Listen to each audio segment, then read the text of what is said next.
देवी और सज्जनों, मैं हूं पंडित गोविंद शास्त्री, ज्योतिषाचार्य, जन्म कुंडली विशेषज्ञ, और आप देख रहे हैं मेरे चैनल एस्ट्रो गोविंद शास्त्री भोपाल के लिए। सबसे पहले तो भगवान सूर्य के दर्शन कर लो, जो आकाश क्षितिज से अपनी सूर्य की किरणें अपना रथ लेकर के आगे निकल चुके हैं। आप देख रहे हैं आकाश में इन घने पेड़ों के बीच में से सूर्य दिखाई दे रहे हैं, स्पष्ट दिखाई दे रहे हैं। और आज सूर्य की महिमा मैं बता रहा हूँ कि सूर्य की आराधना, सूर्य की पूजन, इसके पहले के भी वीडियो मेरे आपने सूर्य भगवान पर बने हुए हैं। आज स्पेशल इसलिए बता रहा हूँ कि भगवान कृष्ण की जन्म कुंडली में चौथे भाव में सूर्य था और भगवान राम की कुंडली में दसम भाव में सूर्य। तो दसम भाव का सूर्य जिसकी जन्म पत्रिका में होता है, वो स्त्री हो या पुरुष, दसम भाव का सूर्य अगर स्वराशि का, सिंह राशि का है या मेष राशि का है, तो ऐसे जातक या जातिका के पिता उच्च पद पर आसीन होते हैं, बड़े अधिकारी होते हैं, राजा महाराजा होते हैं। तो राम जी की कुंडली में तो यह योग था, तो इसलिए चक्रवर्ती महासम्राट उनके पिता श्री दशरथ जी थे। और भगवान कृष्ण की कुंडली में भी चौथे भाव में सूर्य था। तो चौथे भाव का सूर्य के प्रभाव विपरीत होते हैं। विपरीत प्रभाव क्या होते हैं? चौथे भाव में जिन जिन लोगों को चौथे घर में सूर्य भगवान अगर विराजित हैं, तो ऐसे जातक जातिका को अपने माता पिता का सुख नहीं मिलता। चौथे भाव का सूर्य आपको रहने के लिए अच्छा मकान, अच्छा भवन नहीं देता। भगवान कृष्ण का जन्म जेल में हुआ, लालन पालन यशोदानंद बाबा के यहाँ हुआ, रण छोड़ बनना पड़ा। भगवान कृष्ण एक जगह कहीं नहीं रहे। अंत में जब द्वारका बनवाई विश्वकर्मा जी से कहकर, तो उसमें भी ज़्यादा समय तक नहीं रह सके और द्वारका को भी छोड़ करके अपने गोलोक धाम को पधार गए। तो बंधुओं, चौथे भाव का सूर्य अच्छा नहीं मानते। चौथे भाव का सूर्य होगा तो घास फूस की कुटिया में रहना पड़ता है, दुख सहन करना पड़ता है, माता पिता का वियोग होता है, दूर जाना पड़ता है। और दसम भाव का सूर्य पिता के राजसी सुख, पिता के लिए तो राजसी सुख देगा, लेकिन पुत्र को दूर कर देगा। भगवान राम 14 वर्ष के लिए वनवास चले गए और वनवास के जाते ही महाराज श्री का दुखद अंत हो गया। बहुत से कारण रहे, सब पता है आप लोगों को, रामायण आपने पढ़ी है, देखी है, सुनी है।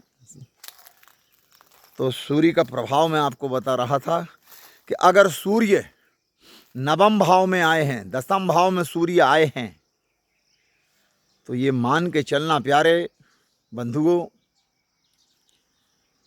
पिता का सुख नहीं रहेगा। ऐसे जातक जातिका को पिता का सुख नहीं रहता। उनके पिता को इस संसार से जल्दी जाना होता है। अगर सूर्य के साथ राहु आ गया या सूर्य के साथ केतु आ गया, तो कई बार तो माँ के उदर में बच्चा पलता रहता है और पिता इस संसार को छोड़कर चले जाते हैं। देखो, आप सूर्य भगवान की किरणें देख रहे हैं ना, आप अद्भुत नज़ारा है आकाश में मंडल। देखो आप, ये सूर्य भगवान, प्रणाम करो सब लोग। तो पिता के सुख का हरण सूर्य करता है। और ये किसके कारण होता है? ये भगवान सूर्य के श्राप के कारण पिता का सुख नहीं रहता। इसलिए कहता हूँ, मेरे हर वीडियो को देखो, सुनो, समझो। जो लोग सूर्य की आराधना करते हैं, स्त्रियां सूर्य की आराधना करेंगी तो अखंड सौभाग्यवती रहेंगी। पुरुष सूर्य की आराधना करेंगे तो मान सम्मान मिलेगा, पिता का सुख बना रहेगा। और अगर सूर्य भगवान नाराज हो गए तो ये मान के चलना प्रिय बंधुओं, सूर्य भगवान अगर नाराज हो गए तो दारुण दुख सहन करना पड़ेगा, कुष्ठ रोग हो जाएगा, असाध्य रोगों से ग्रसित हो जाओगे। सूर्य नेत्र कि ज्योति का हरण कर लेगा। लग्न में सूर्य अगर आया है राहु केतु के साथ तो सर के बाल उड़ा देगा। सूर्य खराब होने पर व्यक्ति को कुष्ठ रोग होता है, हड्डियों का रोग होता है, नाना प्रकार के रोगों से ग्रसित हो जाता है, व्यक्ति मान सम्मान चला जाता है। जहां देखो वहीं अपमान का घूंट पीना पड़ता है। इसलिए कहता हूं सूर्य की आराधना करो, सूर्योदय के पहले उठो, सूर्य भगवान को जल चढ़ाओ। सूर्य अगर प्रसन्न हो गए तो धन धान्य से परिपूर्ण कर देंगे। ये जीवन में मान मिलेगा, सम्मान मिलेगा, उच्चासीन हो जाओगे, कोई बड़े अधिकारी आप या आपके बच्चे बन सकते हैं। तो हिंदू भाइयों, एक देवता ऐसे हैं जो प्रत्यक्ष हमें दिखाई देते हैं। कहते हैं ना प्रत्यक्षम के प्रमाणम। आप देख रहे हैं मेरे मोबाइल पर बैकग्राउंड पे जो सूर्य भगवान दिखाई दे रहे हैं, प्रत्यक्षम के प्रमाणम। एक देवता ऐसे हैं जो सामने ही दिखाई देते हैं। लोग कहते हैं ना तो भगवान कहाँ हैं, तो कहाँ हैं, उनको बुलाओ, पकड़ के लाओ, बुला के लाओ। उन मूर्खों के लिए मैं कह रहा हूं कि देख लो, ये हैं हमारे भगवान।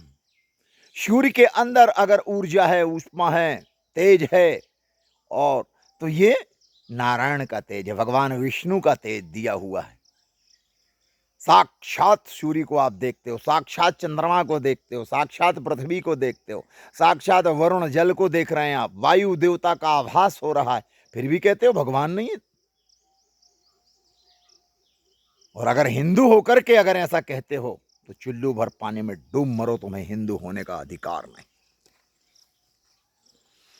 प्रणाम करो सूर्य भगवान को। और जो लोग सूर्य को अर्घ्य देते हैं, आदित्य हृदय स्तोत्र का पाठ करते हैं, रविवार का व्रत करते हैं, उनके जीवन में कोई रोग नहीं आता। उनके माता, उनके पिता का सुख उनको मिलता है, मान सम्मान मिलता है। सूर्य की आराधना करने से जल्दी नौकरी लग जाती है। सूर्य की आराधना करने से उच्च पद की प्राप्ति होती है। सूर्य की आराधना करने से हमारे घर में किसी भी प्रकार का कोई रोग नहीं आता, कोई किसी भी हमारे घर के किसी भी सदस्य की अकाल मृत्यु नहीं होती। इसलिए सूर्य की आराधना करो। जो सूर्य की आराधना करते हैं उनको सब कुछ मिलता है। जय श्री कृष्णा। राधे राधे बोलना पड़ेगा।